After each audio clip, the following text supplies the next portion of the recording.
Sa Beachway is pa muna tayo mga kaulam, ari ay din sa bayan ng San Juan, sa may Talahiban. Ari yung mga unang bahagi ng aking bakasyon, siguro ako yung mga 2 days pala ang sa Pilipinas noon. Nagkayayaan kami magkapatid at kaming magkakapatid at kami ay inilibre ni Christian Dini. Kasama namin yung kanyang bunsong anak na si Megan dahil sinundo namin sa karate lesson.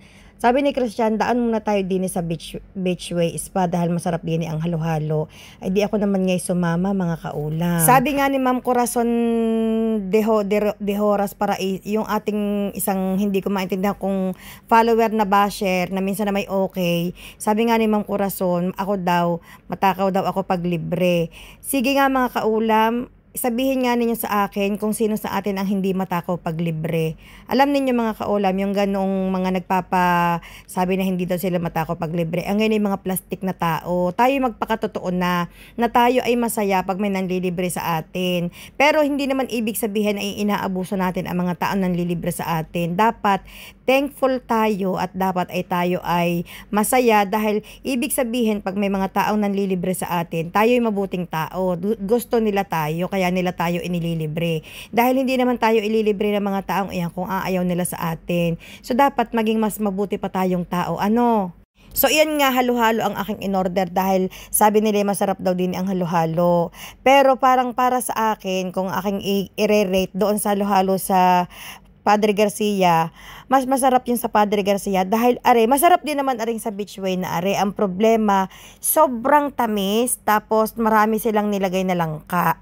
Yun langka ang nakapagpaano yung distraction siya dahil yung parang buhok, yung mahahaba pag yan, tingnan niyo sa aking bibig, parang nalawit sa aking labi pag yung langka, very distraction baga, distraction sa pagsubo, tapos minsan ang hirap lunokin. Yun lamang ang masasabi ko din pero ang service nila maganda, malinis ang kanilang lugar, masarap din naman ng halo-halo, kaya lang masyadong matamis. Yun lamang ang aking pero hindi ko alam, sabi nila masarap daw yung ibang pagkain din hindi naman ako nag-order dahil mga baboy nga. Takot na takot ako mag-order kahit spaghetti dahil baka mamaya may baboy.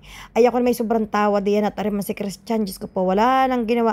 Basta mga kaulam, tandaan ninyo, pag ako'y nakakain, pag ako'y nasa Pilipinas at panay ang aking hagalpak na ganyan, ibig sabihin mga kaulam, ang kaharap ko dyan ay si Christian, wala nang iba pa. Yan kaya ako'y napapatawa dahil ang mga nasa paligid namin ng mga nakain din mga kilala niya ang iba.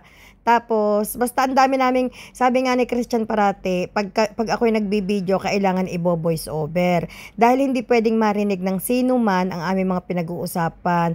Dahil kung hindi, doon kami pupulutin kay Kapitan. Tingnan ninyo, hinihimod ko ang kutsara dahil ang dami bagang nakalawit na yung langka. Talaga namang distraction ang langkang iyan. Pero, para sa akin ang halo-halo, parang hindi masarap.